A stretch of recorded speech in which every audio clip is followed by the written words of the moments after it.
每日凌晨3點，呢間位於香港長洲島嘅小食店，總係會發出有規律嘅爐火爆裂聲。而島上面嘅居民一早已經習慣，從來都唔會驚慌。每朝3點半我翻嚟就透火就煲水，大概煲1個鐘。咁啊，之後嗰1個鐘頭咧，我不斷係咁搞。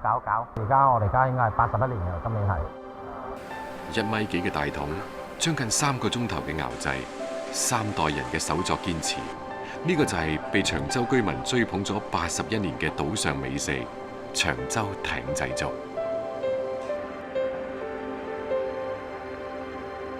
即係每朝我都咁樣洗，每一桶我要洗3次，我爭住佢洗乾淨，咁就攞去煲粥。如果用電啊，能源效率仲高添，咁啊成本仲低。但係如果煲出嚟嘅效果咧，冇火水爐係咁好，可以谷到啲米喺裏邊係滾動。火爐前面呢一位叫黎永森，用火水爐煲粥係佢阿嫲喺1938年開辦粥鋪嘅時候就有嘅做法。煮粥唔係一件難事，眼前呢煲粥難就難在要等水滾嗰陣時先至可以落米。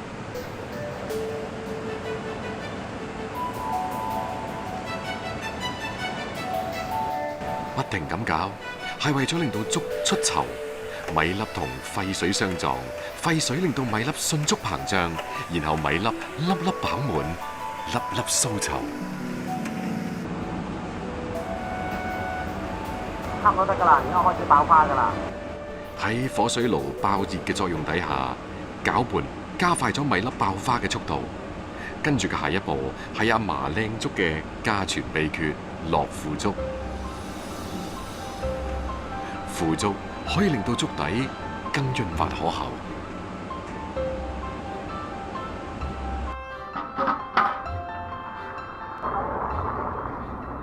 好得啦，啲粥好靚好靚。黎恩記粥鋪喺長洲島可謂無人不知、無人不曉。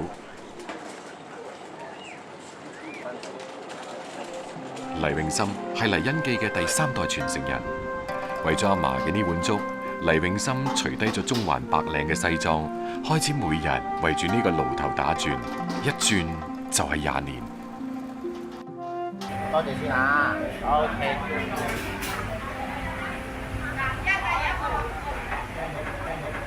好。早晨。其實我由細到大個夢想咧係做生意，但係一定唔係飲食業，更加唔係粥鋪。我由細到我見我爸真係好辛苦，即係大汗揼細汗，好天曬落雨揼，咁啊有時天氣凍，凌晨3點幾又要起身，咁有時見佢做到腰酸骨痛翻嚟屋企，就覺得有血有汗。為咗傳承阿嫲同爸爸嘅手藝，黎永森左手攞湯殼，右手攞麵乾，面對轉業困難同壓力，撲面而嚟。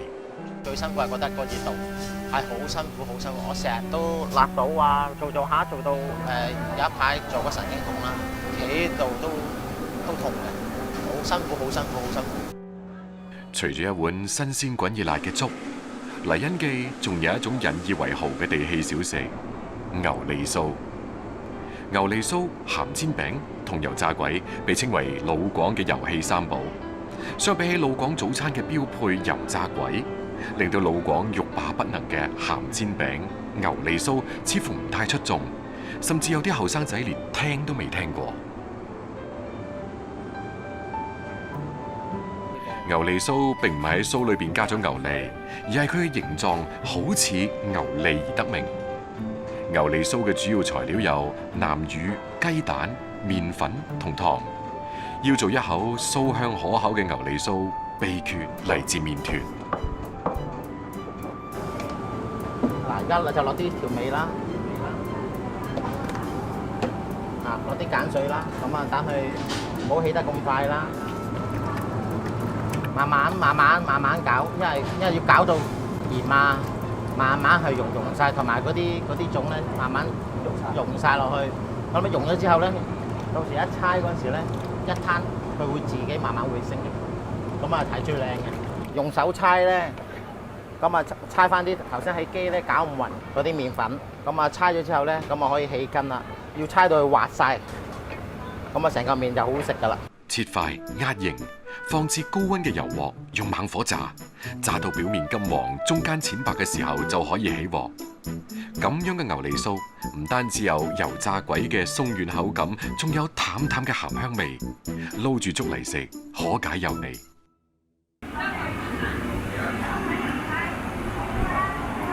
有粥食啦！嚟，你最中意食嘅艇仔粥啦！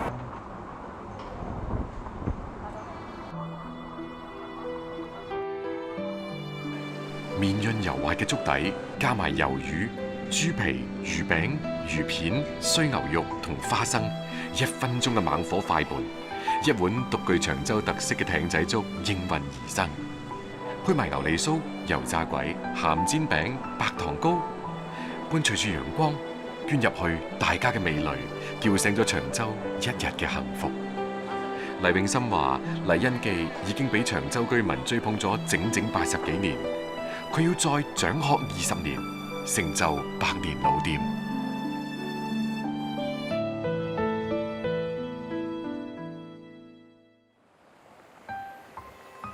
河流喺呢度轉咗個彎，形成咗一塊小河灘，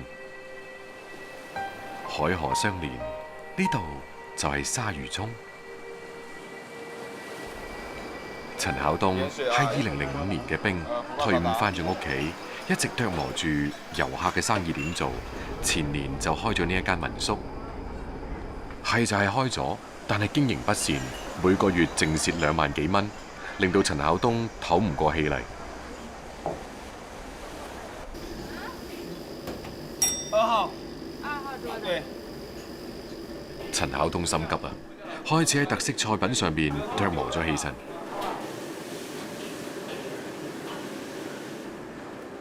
陳孝東自細就喺呢一片海裏邊游水，佢對海裏邊嘅一切都了如指掌。今日佢要向呢一片海尋求幫助，等佢間小店可以起死回生。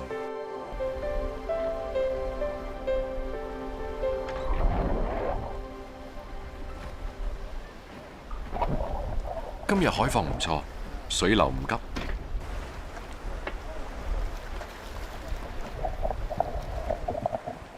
陳孝東到底喺呢一片海度揾緊咩呢？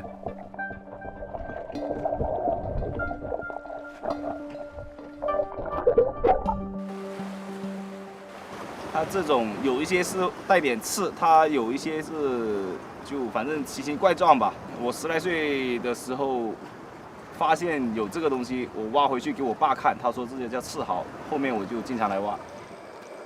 赤蠔有一個好好聽嘅學名，叫草莓海谷蛤，個樣就似扇貝。深圳呢一帶海域係赤蠔嘅傳統生長地，赤蠔冇養殖嘅，市場上都好少見，所以好多人唔知道有佢。陳孝東就係想將呢個當地傳統嘅海鮮做成店裏邊嘅特色菜嚟到吸引人流。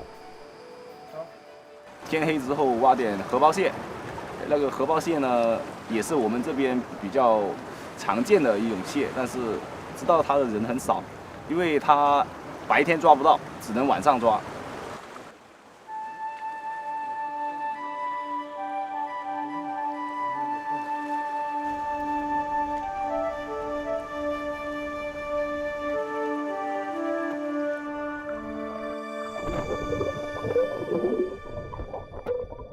陳孝東講嘅荷包蟹，本地人叫雷公蟹。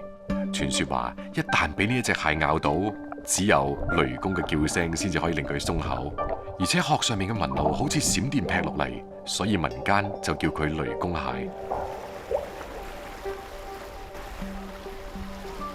因為白天它躲在洞裡面，它晚上才出來找吃的，所以一天黑就很容易抓到它。它動作特別慢，所以說用手抓的話都比較容易。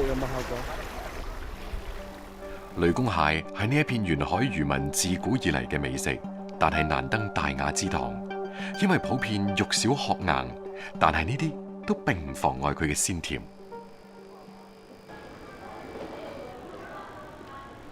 今日係星期六，太太同細路都嚟鯊魚涌玩。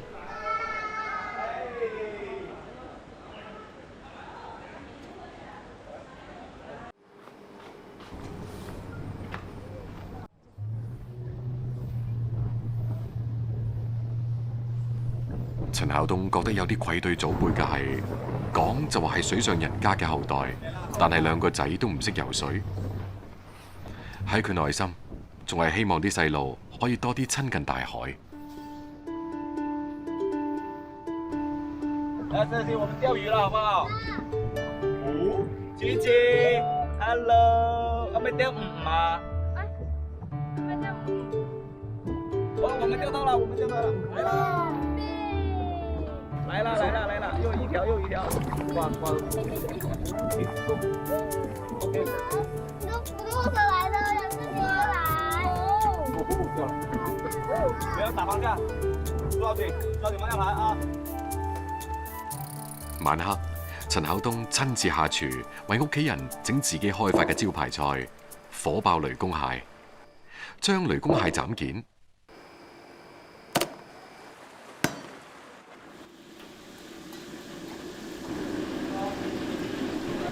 落油鑊炸香，顏色到金黃撈起，將鹹蛋黃炒碎。再倒入炸好嘅雷公蟹，翻炒回鑊，蛋黃均勻咁包住蟹肉，呢味火爆雷公蟹就搞掂。同聞名嘅避風塘炒蟹有幾分類似，但係又唔同。鹹蛋黃浸透蟹肉，蟹肉香甜，鮮味濃郁，入口焦香，脆而唔爛。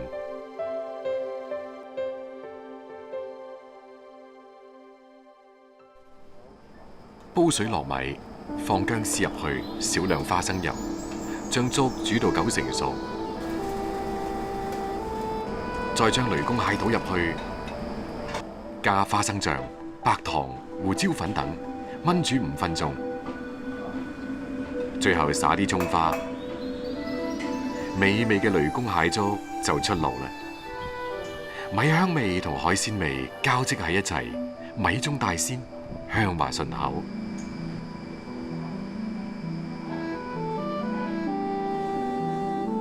將醃製嘅蒜蓉粉絲放喺赤蠔上邊，就可以入蒸鑊。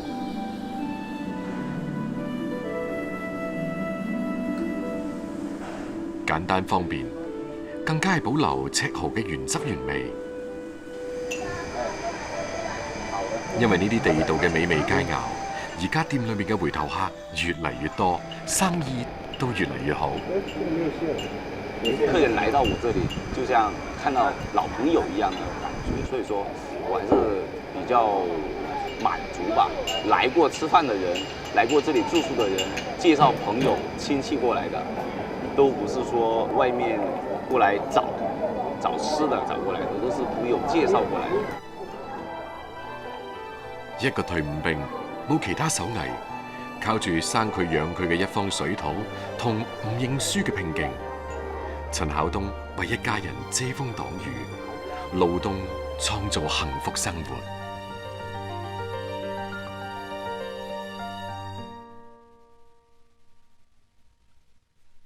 喺南粵大地上，大米係老廣果腹嘅重要主食。老廣嘅一日三餐裏邊，除咗一碗頗有講究嘅白飯，仲有唔少各具特色嘅米製品。其中腸粉可能係老廣心裏邊最有份量嘅地氣美食。chỉ từng một lần kia nhưng lại chị cho nên làm các tích ta năng có khung tiền nặng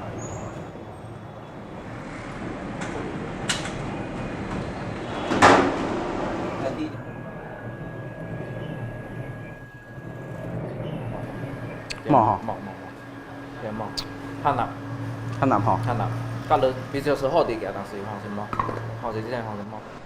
一旦出品同心裏邊嘅標準有差距，呢間腸粉店就選擇關閉店門。大家都話老闆任性，完全睇心情開店，係咪真嘅呢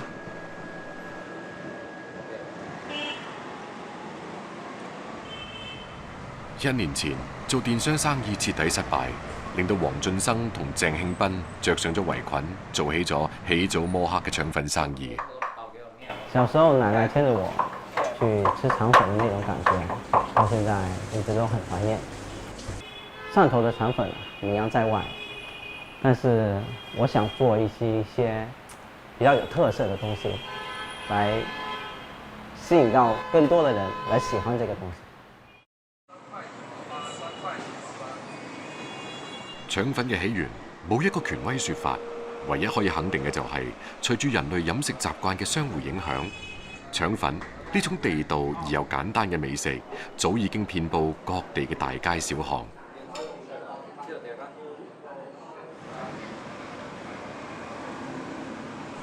喺好多潮汕人嘅心裏邊，潮汕腸粉係家鄉味濃濃嘅街邊小食，係陪伴自己長大嘅嗰道記憶。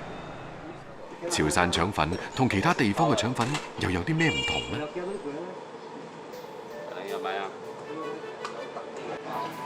傳統嘅廣州腸粉以布拉腸粉為主，面皮光滑透亮，裏邊嘅食材若隱若現。廣州腸粉嘅美，皆因佢通常淨係配一種主材料，最多唔超過2種，餡料唔多，腸粉先至容易晶瑩透亮。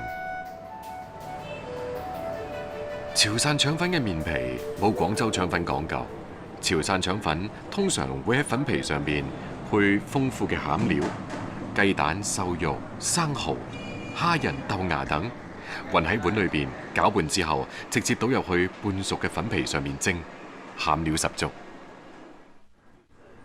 潮汕腸粉都分好多種，汕頭腸粉嘅皮薄，澄海腸粉加入菜脯粒，普寧腸粉配湯，潮州腸粉混搭花生醬。每個潮汕人心裏邊都有自己認為最好食嘅腸粉。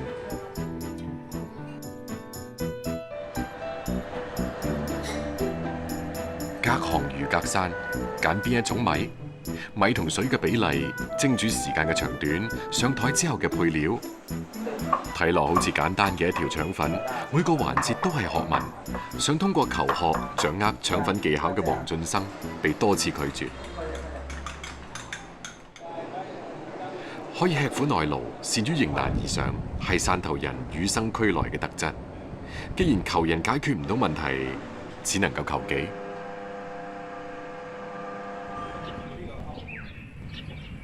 暫停營業嘅第2日，黃俊生一個人跑咗200公里，嚟到咗梅州大埔。呢一次佢要解決嘅係色香味中嘅香同味。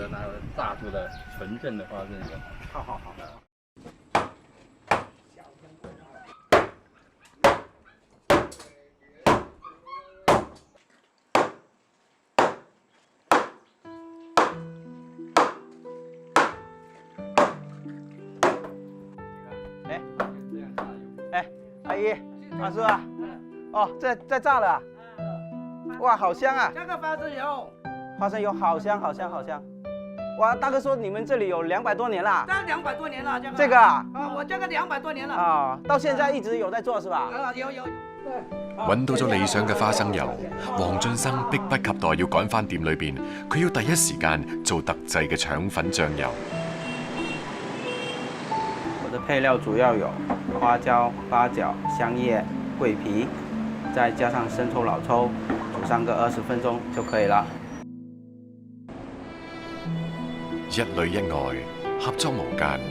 2個曾經嘅失敗者再次鼓起勇氣，喺不斷嘅試錯裏邊細品成功嘅喜悅。高攀，是。那你煮之前，你要讓煮甕子嘅標準來做長沙刀上燙啊等。好。做甕子咁咪先嚟做嘅，唔得。